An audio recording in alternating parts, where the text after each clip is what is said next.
మామూలుగా మల్టీప్లెక్స్‌లో ఆహ్, ఒక కాఫీయో, టీయో లేకపోతే పాప్‌కార్న్ తినాలంటే కనీసం 150 రూపీస్ అలా ఉంటది. సో, మీరు 50 రూపీస్ టికెట్ పెట్టడం వల్ల ప్రొడ్యూసర్‌కి నష్టం కాదా? అది ఈ 50 రూపీస్ అనేది ఓన్లీ పెయిడ్ ప్రీమియర్స్ రిలేటెడే అండి. ఓకే. సినిమా రిలీజ్ అయిన రోజు ఫ్రైడే నుంచి 100 రూపీస్ ఉంటుందండి. అంటే ఈ 50 రూపీస్ ది ఏంటంటే ఇప్పుడు జనరల్‌గా 100 రూపీస్ టికెట్ అనుకోండి. అందులో 50% థియేటర్ వాళ్ళకెళ్తే 50% ప్రొడ్యూసర్‌కొస్తుంది.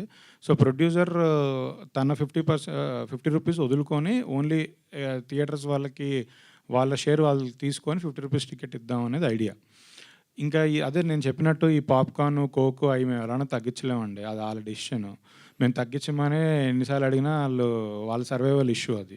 సో, అట్‌లీస్ట్ మనకి ఓన్లీ టికెట్ రేట్ మీదే మనకు హక్కుంది. సో, దాని మీదే మనం ఆహ్, మాట్లాడుతున్నామండి అంతే. కానీ 50 రూపీస్ అంటే థియేటర్ ఓనర్స్ కానీ, మల్టీప్లెక్స్ వాళ్ళు గానీ ఎలా ఒప్పుకున్నారండి? అదేనండి.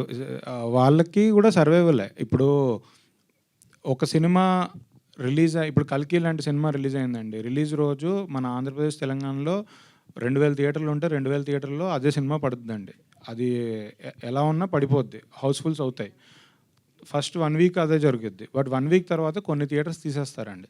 కానీ ఇంకో సినిమా లేదు వాళ్ళకి. ఇమ్మీడియేట్‌గా 'కల్కి' నెక్స్ట్ వీక్ ఎవరు సినిమా రిలీజ్ చేయలేదు. ధైర్యం చేయరు. 2 వీక్స్ అయిపోయాక ఇంకొన్ని థియేటర్స్ వదిలేస్తారండి. కొన్నిట్లోనే సినిమా కంటిన్యూ అవుద్ది. ఇప్పుడు వీళ్ళకి సినిమా కావాలి. సో, మనలాంటి సినిమాలొచ్చినప్పుడు వాళ్ళు వాళ్ళకి టికెట్ రేట్ తగ్గించినప్పుడు ఆక్యుపెన్సీస్ పెరుగుతాయి. అడ్మిషన్స్ పెరుగుతాయి. సో, వాళ్ళకి బెనిఫిటే. సో, వాళ్ళు వెయిట్ చేస్తున్నారు. ఇలాంటి కాన్సెప్ట్ ఎవరైనా వస్తే ఎందుకంటే నేను అందరితో మాట్లాడుతున్నా కదా! ఇక్కడ ప్రాబ్లమ్ ఎవరికీ లేదు. ఇప్పుడు ప్రొడ్యూసర్ రెడీగా ఉన్నారు. ఎగ్జిబిటర్లు 100 రూపీస్‌కి చేయడానికి రెడీగా ఉన్నారు. ఇవి చేస్తే జనాలు కూడా 100 రూపీస్‌కి అఫోర్డబుల్ ప్రైస్ కాబట్టి చూడడానికి కూడా రెడీ ఉన్నారు. ఇక్కడ ఓన్లీ ప్రాబ్లమ్ ఈజ్ ఇంప్లిమెంటేషన్. ఆ స్ట్రాంగ్ డిసిషన్ తీసుకొని నేను దీనికి రెడీగా ఉన్నాను అని ప్రొడ్యూసర్ ముందుకు రావడమే ఇక్కడ పాయింట్.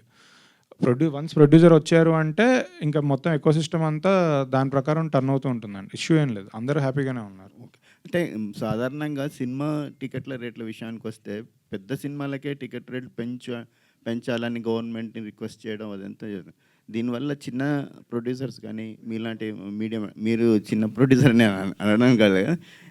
మీరు చిన్న ప్రొడ్యూసర్‌లకు సపోర్ట్ చేస్తారు. మీడియం బడ్జెట్ ప్రొడ్యూసర్‌లకు సపోర్ట్‌గా ఉంటారు.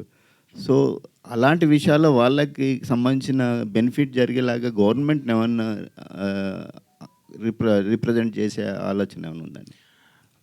ఇప్పుడు పెద్ద సినిమాలకి ఏదైతే మనం టికెట్ రేట్ ఎక్కువ కావాలని అడుగుతున్నామో అది 100% కరెక్ట్ అండి. ఎందుకంటే నేను కూడా పెద్ద సినిమాలు డిస్ట్రిబ్యూట్ చేసిన అతనే. అంటే 'గుంటూరు కారము' ఇప్పుడు రేపు 'దేవరా' చేస్తున్నాను. అన్నీ పెద్ద సినిమాలు నేను కూడా చేశాను. సో, ఆ సినిమాకి వాళ్ళు పెట్టిన బడ్జెట్‌కి, వాళ్ళకున్న బజ్‌కి, వాళ్ళకున్న హీరోకున్న స్టార్డమ్‌కి ఆ ఖర్చు తీసుకోవడానికి కోసం టికెట్ రేట్ పెంచమని అడుగుతున్నామండి. అది 100% కరెక్ట్. దాంట్లో అసలు డౌట్ లేదండి. ఎట్ ద సేమ్ టైమ్ చిన్న సినిమాలకి వీళ్ళు స్పెండ్ చేసిన అమౌంట్‌కి, వీళ్ళకి కొత్త వాళ్ళతో చేసిన ఎక్స్‌పెరిమెంట్‌కి, వీళ్ళకి ఈ ప్రైజింగ్ కరెక్ట్ అండి. సో, ఇప్పుడు మనం భారతదేశంలో తీసుకున్న, మన తెలుగు రాష్ట్రాల్లో తీసుకున్న ఇన్‌కమ్ గ్రూప్స్ ఆహ్, సంవత్సరానికి రూ. 1,00,00,000 పైన ఉన్నవాళ్ళు ఉన్నారు. సంవత్సరానికి రూ. 1,00,000 ఉన్నవాళ్ళు కూడా ఉన్నారు. సో, అన్ని క్లాస్ పీపుల్ ఉన్నట్టుగా సినిమాలు కూడా అన్ని క్లాస్‌లు ఉంటాయండి. ఒకళ్ళు కొంతమంది 2,00,00,000 ఖర్చు పెట్టి సినిమా తీస్తారు. 3,00,00,000 ఖర్చు పెట్టి సినిమా తీస్తారు. కొంతమంది 200,00,00,000 ఖర్చు పెట్టి సినిమా తీస్తారు. సో, సినిమాని బట్టి ఆ ప్రైజింగ్ ఉంటుందండి. సో, ఇదే విషయము మేము యాక్చువల్లీ నేను ఇందాక చెప్పినట్టు కళ్యాణ్ గారు టీమ్ దగ్గరకు కూడా వెళ్ళిందండి ఈ డిస్కషను. సో, వాళ్ళు ఆబ్వియస్లీ సపోర్ట్ చేస్తున్నారు. మొన్న కూడా మన ప్రొడ్యూసర్స్ అందరూ కళ్యాణ్ గారితో మీటింగ్ జరిగినప్పుడు కూడా కళ్యాణ్ గారు వెరీ వెరీ పాజిటివ్‌గా ఉన్నారు. అలానే ఇక్కడ తెలంగాణలో అయితే ముందు నుంచే ఉంది. ఓన్లీ ఆంధ్రాలో పాత గవర్నమెంట్ ప్రైజింగ్ జీవో వేరే ఉండింది. బట్ తెలంగాణలో ముందు నుంచే ఉంది. సో, అక్కడ ఇష్యూ సాల్వ్ చేస్తున్నారు. గవర్నమెంట్ కూడా రెడీగానే ఉంది. అండ్ రిప్రజెంటేషన్ కూడా యాక్చువల్లీ పొద్దున్నే మాట్లాడడం జరిగింది. సినిమాటోగ్రఫీ మినిస్టర్ కందుల దుర్గేష్ గారిని కలవడానికి అపాయింట్మెంట్ తీసుకున్నాము. ప్రొడ్యూసర్స్ అంటే చిన్న సినిమాలు రెగ్యులర్గా తీసే ప్రొడ్యూసర్స్, చిన్న సినిమాలు రెగ్యులర్గా డిస్ట్రిబ్యూట్ చేసే డిస్ట్రిబ్యూటర్స్తో కలిసి ఒక రిప్రజెంటేషన్ ఇవ్వబోతున్నామండి. సో దట్ ఒక ఎంకరేజ్మెంట్. ఇప్పుడు ఇందులో ఇష్యూ ఏం లేదు, గవర్నమెంట్ దృష్టికి కూడా మేము తీసుకెళ్తే 2 వేస్లో పాజిటివ్గా ఉంటుంది.